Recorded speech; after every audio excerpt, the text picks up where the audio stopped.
Aujourd'hui, dans L'autre côté la mer, vous découvrirez Nelson Boyer, un sculpteur à fleur de peau. Des Réunionnais à Montréal, la Réunion qui fait son cinéma et du rock réunionnais dans les airs. Nelson Boyer, leader du groupe Zoul, est aussi un sculpteur. Avec sa dernière création, la stèle des enfants de la Creuse, il nous prouve qu'on peut manier le burin aussi bien que la guitare. Déjà, c'est la passion, c'est la flamme. C'est la première fois que j'ai touché de la terre, la toute première fois que j'ai touché de la terre, j'ai senti comme de l'énergie dedans. J'ai ressenti comme de l'énergie. J'ai ressenti de l'énergie et c'est la première fois de ma vie que je ressentais ça. Et c'est vrai qu'à chaque fois que je fais de la terre comme ça, je suis en communion avec la matière. Je suis en communion, je vois ce qu'il y a dedans. C'est pas la peine d'aller calculer, faire des plans ou des trucs comme ça. Je le vois, donc c'est une belle façon de. Dans la musique, c'est un truc que j'ai pas.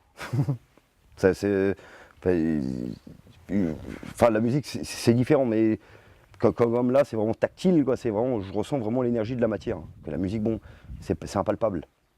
On la touche pas, la musique. De la musique, je suis arrivé à la peinture. La peinture, après, je suis passé à la sculpture. Mais la sculpture est arrivée très vite, quoi.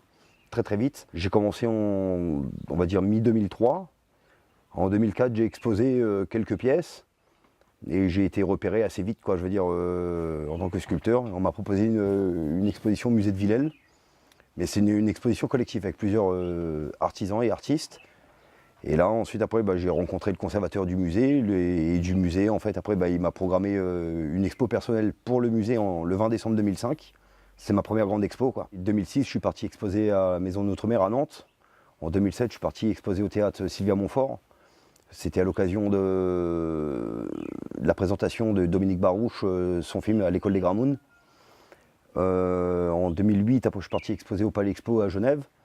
En 2009, au Carrousel du Louvre. En 2010, j'ai fait Les Pêcheurs de Bichy Cabrapadon. En 2011, j'ai exposé à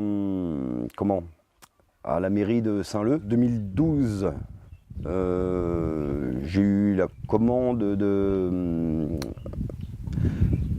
la stèle d'Élie à Saint-Paul, derrière, à côté de l'hôpital Gabriel Martin. Et en 2013, j'ai eu la commande des enfants de la Creuse. Quand on fait quelque chose de commémoratif, en fait, il faut comprendre l'histoire, s'inspirer de l'histoire de ce qui s'est passé, de ce qui est arrivé et pourquoi. Moi j'ai rencontré les enfants de la Creuse quand j'étais. On m'a appelé quand j'étais. Le lauréat, quoi. Et donc, je les ai rencontrés, on a échangé sur pas mal de choses, puis on a quand même pas mal de points communs. Bon, eux, c'est les enfants de la Creuse. Moi, je suis un enfant du Bumidum. Donc, c'est-à-dire que, nous, on est partis en famille, qu'eux, ils sont partis vraiment. C'est totalement différent, mais je veux dire, c'était dans la même époque. Donc, je peux comprendre quand ils parlaient des petites valises avec les fers carrés, les shorts en savate, parce qu'il y avait d'époque, quoi, je veux dire. Le contexte de ce qu'ils ont pu vivre un peu là-bas. Déjà, en tant qu'enfant du Bumidum, moi, ce que j'ai vécu, déjà, voilà. Donc, imaginez en tant qu'enfant comme ça, de l'État, déporté, c'est ça. Le fait en tant que marmaille déporté, ça devait être 1000 fois pire, quoi. Quand on déporte quelqu'un, on le déporte physiquement, mais on ne déporte pas que physiquement. On déporte aussi psychologiquement.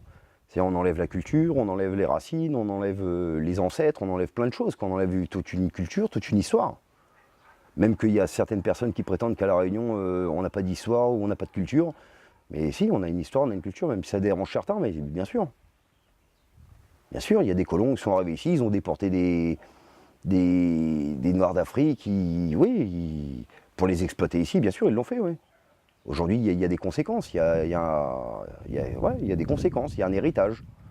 Il est là, donc il faut le respecter.